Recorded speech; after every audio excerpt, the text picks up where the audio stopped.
The definition of wasted time is purely subjective. I would define wasted time as any period in gameplay where little to no progress is made and nothing happens to forward a story. Any transitional gameplay in games often feels like a waste of time to me.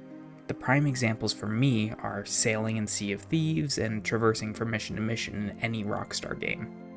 These vast gaps in gameplay largely hurt these experiences for me.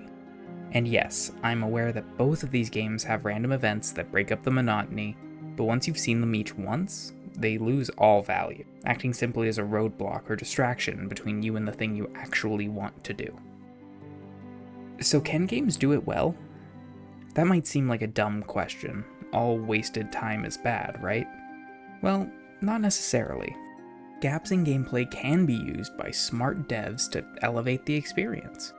In horror games to build tension, in mystery games to give the player time to mull over what they've learned, in adventure games to let the player take in the atmosphere, and in action games to give the player a break and build anticipation to the next fight.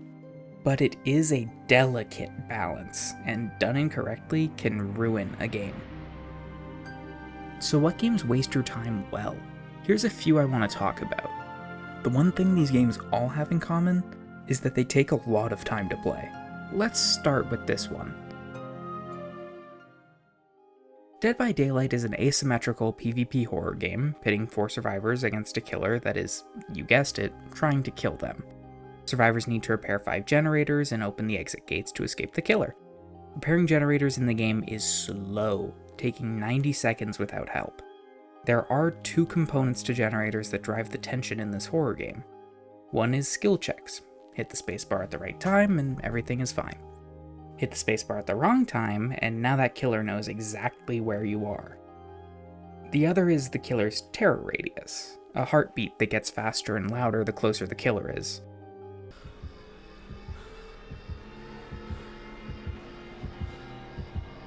Do you take the risk and stay to finish the generator, or do you run for your life? These bring variation, strategy, and skill to what would otherwise be a very boring part of the experience. Now that we've had a look at Dead by Daylight's grinding generators, let's talk about a different kind of grind. Grind and wasted time are often used synonymously, and it's no secret that the Monster Hunter series is known for its grind. Fights in Monster Hunter World can take upwards of 40 minutes for a new player, and the idea of doing the same 20 to 40 minute fight 3, 4, or even more times to upgrade your weapon or make the armor you want can sound extremely frustrating. So why is it fun? Well, because fighting the monsters is the whole game, and these fights are designed with that grind in mind. And the better you are at fighting them, the less time they take. Monsters maneuver through the vast areas with different parts of the maps granting openings and strategies to opportunistic and perceptive hunters. The hundreds of builds and strategies keep the game fresh, and it's the best implementation of grinding in any game I've ever played. Now, I want to talk about what is almost certainly the strangest game on this list. The Long Drive is a car mechanic survival game. That might sound weird, but trust me, it works. Unsurprisingly, the game requires you to drive for a very long time down a road, collecting car parts, food, water, weapons, ammunition, and fuel from various abandoned structures dotted on the side of the road. Basically Desert Bus, but fun. The game takes place in wasteland with carnivorous rabbits and cannibalistic humans. Most of the game is spent driving down the one very barren road, looking out for boulders or rabbits in your path that could total your car and kill you. The road is 5,000 kilometers long. Assuming you are going at an average speed of 90 kilometers an hour, it takes 55 hours of driving to reach the end. So what saves this game? Well, this one is complicated. I find it hard to put into words what is so captivating about it.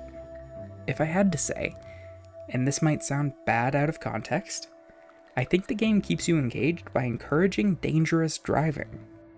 The faster you go, the faster you get to the next building to loot, but the more attention and skill is needed to not hit a rock and die instantly. When bombing a hill at 150 kilometers an hour because you are about to run out of fuel or starve to death, it's impossible to not be fully engaged and immersed. To wrap up, I hate having my time wasted. but it was John Lennon who once said, "Time you enjoy wasting is not wasted." So I will always sing praise for those games that turn monotony into fun. Oh, and fuck every game with timed crafting. I wish they left that shit in Farmville. I'm looking at you, Rust. Thanks for watching.